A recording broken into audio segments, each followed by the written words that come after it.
Roux is the mysterious method that has low move count, low out count, is fast, but you've never seen anyone using it. But today, I'm going to teach you how to solve a cube using Roux. So the steps involved in the Roux solve is build a first block, build a second block, do CMLL to solve corners, do edge orientation, solve left and right edges, then do L for E. Let's break it down. In Roux, your first block is built on your left side. So now let's check out some first block patterns. The first one is just basically cfop, where you build a cross edge on DL and you insert one pair here and now insert the other. Keep in mind this method is usually not the most efficient one. The next method is called F2O edge first, where you have one F2O edge attached to the center. Now you attach the cross edge to the corresponding corner and then connect them to make first block square, and now you insert the last pair. A variation of this method is where you see the line block first, then you insert the corresponding edge, make the square, and insert the last pair. Another variation is called E-line first, where you insert the two F2O edge first on left, and you attach the two corners to the cross edge on the right side, and now you have two lines. You do D2 or UY2 to connect them. Here's a quick example, and a scramble is right here. So immediately we notice this pair, and the cross edge is this one attached this way, or this blue one attached this way. I usually just filter out two move cross edges because they're bad. So looking at the red cross edge, we see that this pair is actually flipped and requires 3 moves to insert. So I filter it out too. Now we turn to the other reliable approach, which is F2O edge first. We see an F2O edge right attached here, so we try to connect the corner to the cross edge, D here. Now before that, we look for the remaining pair, corner up here, edge back there. And notice while connecting, it will push the edge right back there. So we move it to this position and do D2 to make the square. Now this pair can be just inserted by R, U, B2. And that makes the first block. At first, you might find Roux first block last pair solutions quite weird. But slowly and over time, you'll get used to it. I recommend using onionhoney trainer to help train block building skill and everything else. Here are some insert patterns that you have to know about. First is this pair, which is just an F prime. This pair, a B. And this pair, if you are doing 2H, you can just do regular insert. But if you're doing OH, you should do R wide, then FY prime. Same for this pair. With 2H, you can just do regular insert.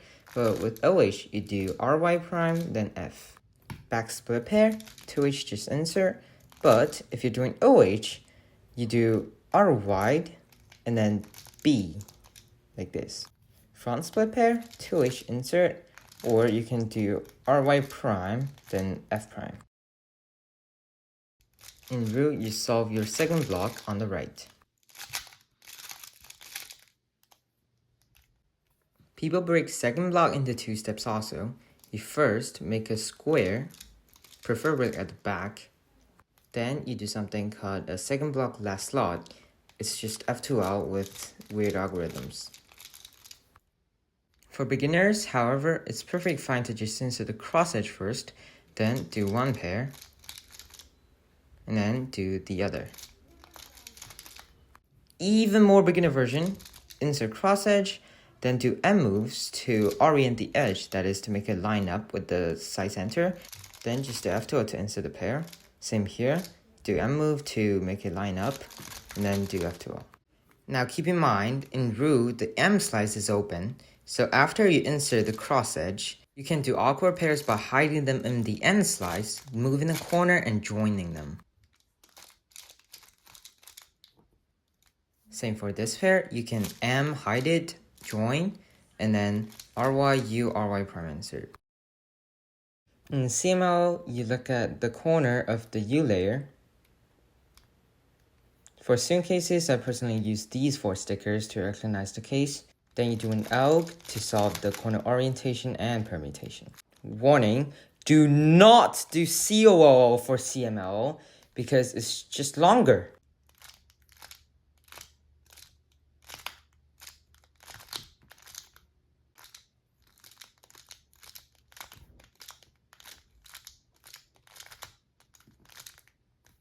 It's not a big difference, but it certainly matters. As a beginner, you can do 2-look CMLL, which is just all, then do J-perm or Y-perm. The last step of a Roux solve is LSE, standing for last 6 edges.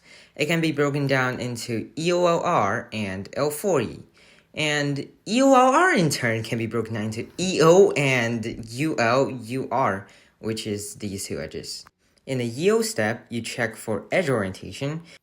The side of a bad edge is white or yellow, i.e. the top and bottom color. Make sure your white and yellow centers are on top and bottom before checking for EO. We do MUM triggers to solve EO. Then you put the left and right edge at the bottom and do M2 to insert them. And now you do L4E. This is the basic case for EO. You have 4 bad edges in this pattern, and what you do is you do M prime, U either direction, then M either direction. I'm not going to show all the algorithms here, just go on SpeakerDB to check for all the algorithms. Next is ULUR, which is very intuitive. Basically, you check for the side color, red and orange, then you find the corresponding top edges, which is these 2, and put one of them in the D layer, and move the other to the opposite end of U layer. So if this one is at the front, move it to the back. Now do MU2 M prime to insert both into D layer, then do U moves to make these 2 opposite, and do M2 to insert them. Next is L4E. L4E is divided into 2 kind of cases. One is form over, where you have a 3p cycle, and the other is non-form over, where you have 2 cycles. Now for form overs, you first figure out the cycle. This one goes here, then goes here, and then that goes back. So that piece at the back is traveling diagonally, so we move it first by doing U2, and do M prime to move the last 2 pieces into the U layer, and then do U2, and then M back. Another way to think about it is you swap the diagonally traveling piece twice. So you do U2 to swap it once. Notice U2 swaps these 2 pieces. Now you do M prime to move these 2 into top layer to swap them again. Now the diagonal piece is swapped twice. Here's another example. This piece goes back there, which goes here, and then goes back. So this piece is the diagonally traveling piece, and we need to swap it twice. First, we do M prime to move it into the U layer, do U2 to swap it once. Now we move the other 2 into the U layer, do a U2 to swap it the second time. Now you do M2 to restore. Now I showed you all the concept of Roux. Let's do an example solve. Scramble's right here if you want to follow along. So immediately we see this edge corner pair, and it can be solved with the D2.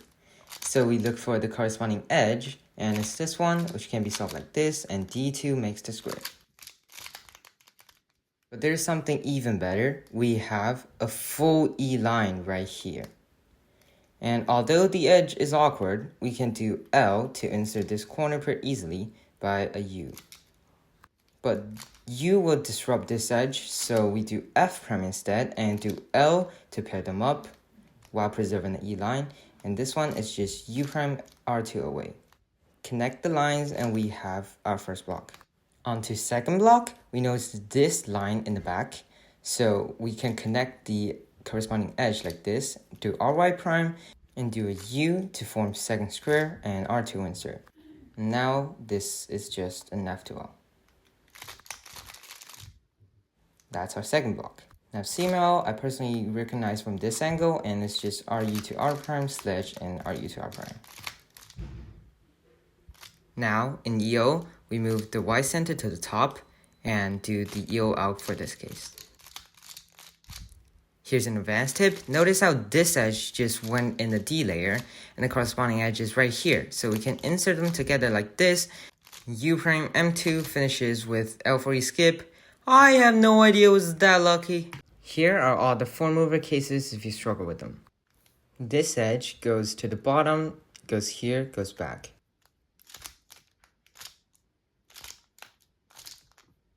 This edge goes to the front, goes bottom, then goes back.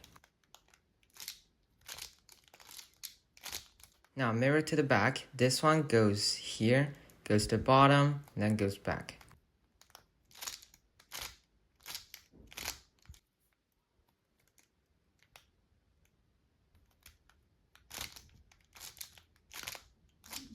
Mirror to the bottom.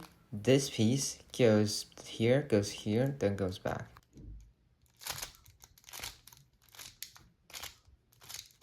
This alternative is good for one-handed. Next, this piece goes to the back, goes here, goes back.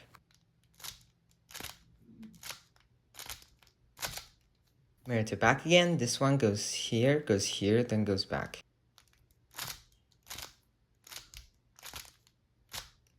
This goes to front, goes to the back, and then goes back.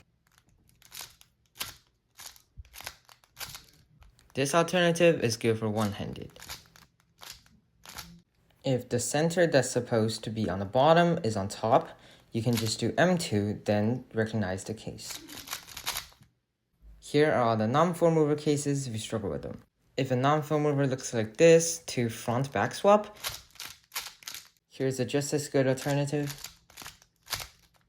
If you have the same case but on top, do this.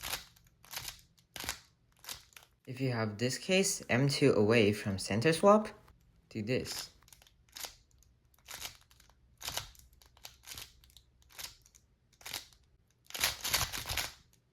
Another great alternative, whether it's a center swap or M2 away from a center swap, is S2 double flick like this, and M, and S2 double flick again, then either M prime or M. With OH Roux, there's basically no change in concept, only a few tricky finger trick. So how to do M prime in OH is you push this line of the cube against the table, and then use your ring finger as usual to do M prime. How you do M in OH is by using your pinky, same position, and pinky M. That's gonna be very hard at first, but you'll slowly get used to it. And now M2 is by pinky ring like this, and as you can see, I'm not good at it. A very useful finger trick is B, where you put your pinky against the S slice to prevent it from moving, and do this kind of motion with your index finger.